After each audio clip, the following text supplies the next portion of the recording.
kembali lagi dengan channel tutorial karir. Kali ini kita akan membahas tentang 4 cara praktis tingkatkan kualitas manajemen kinerja.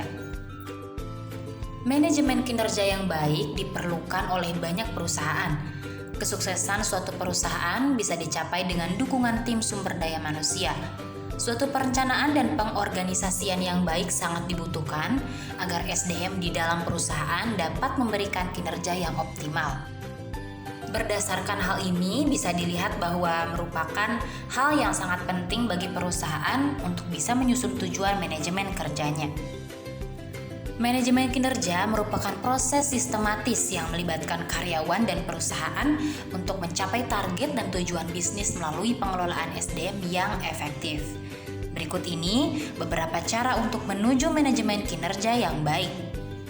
Nomor 1, ciptakan komunikasi yang efektif. Umumnya, karyawan di perusahaan bekerja secara individu, tetapi kerjasama tim juga sangat diperlukan untuk bisa memastikan tugas berjalan sesuai dengan target yang ditentukan perusahaan. Komunikasi yang efektif sangat diperlukan karena merupakan salah satu kunci penting keberhasilan performa tim. Terkadang terjadi miskomunikasi antar karyawan yang bisa menyebabkan target perusahaan tidak tercapai. Menciptakan lingkungan tim yang efektif artinya adalah melaksanakan sesi coaching one-on-one antara pimpinan dengan seluruh anggota timnya. Tujuan dari manajemen kinerja adalah untuk mengetahui dan memastikan perkembangan karyawan, kemudian memberikan feedback atau umpan balik yang membangun kepada karyawan melalui performance review. Nomor 2, buat rencana dan target perusahaan.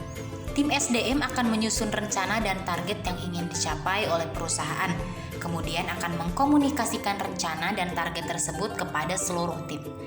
Rencana dan target yang dibuat perlu untuk jelas dan terbuka, sehingga tanggung jawab pekerjaan dan target bisnis bisa dicapai oleh seluruh tim yang terlibat. Nomor 3, berikan tugas dengan jelas.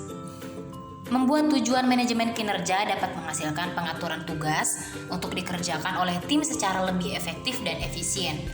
Sampaikan kepada seluruh karyawan mengenai job desk yang perlu untuk dikerjakan dan ekspektasi yang diharapkan dari pekerjaan tersebut untuk mencapai target perusahaan. Karyawan dapat menyampaikan pendapat apabila ekspektasi yang diminta oleh manajemen terlalu besar. Kemudian, tanyakan progres yang sudah dicapai karyawan dalam proses memenuhi ekspektasi tersebut. Nomor 4, tingkatkan pengelolaan sumber daya manusia. Cara untuk mengetahui performa karyawan di dalam perusahaan adalah dengan melakukan manajemen kinerja. Berikan pelatihan atau training untuk membantu karyawan yang dirasa kurang memiliki performa maksimal, produktivitas menurun, atau bekerja yang tidak sesuai ekspektasi. Hal ini bisa mendukung self-improvement karyawan dan diharapkan kemampuan yang mereka miliki akan bertambah. Karyawan yang mampu meningkatkan skill-nya tentu saja menjadi aset yang berharga bagi perusahaan. Tujuan manajemen kinerja dapat membantu perusahaan untuk mencapai target secara efektif. Terima kasih sudah menonton video kami. Silakan subscribe untuk mendukung channel ini.